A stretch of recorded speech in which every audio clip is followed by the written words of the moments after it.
और खबर भोपाल से है। भोपाल जामा मस्जिद तनाज़ा मामले में अब भोपाल की रुकने पार्लियामेंट साध्वी प्रज्ञा सिंह ठाकुर भी सामने आ गई हैं। 19 मई को शुरू हुए इस तनाज़े को मध्य प्रदेश संस्कृति मंच ने शुरू करते हुए भोपाल की जामा मस्जिद को शिव मंदिर बताते हुए बनारस ज्ञानव्यापी मस्जिद की तर्ज पर इसका सर्वे कराने का मुतालबा किया था। अब भोपाल रुकने पार्लियामेंट साध्वी प्रज्ञा ठाकुर का कहना है कि वो सब मुकाम जहां पर बाहर से आने वालों ने कब्जा करके तामीरात की थी, उनका सर्वे करके जांच की जानी चाहिए।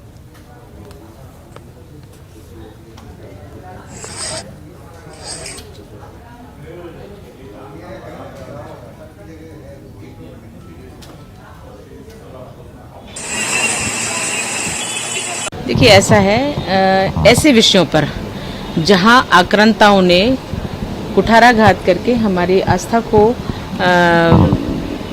ठेस पहुंचाई है, ऐसे स्थानों पर निश्चित रूप से धार्मिक स्थल, पूजा स्थल कहीं भी बन सकते हैं और पर किसी के साथ तोड़ करके कुछ और स्थान बनाओ या उनको ठेस पहुंचाना भावना होनी चाहिए।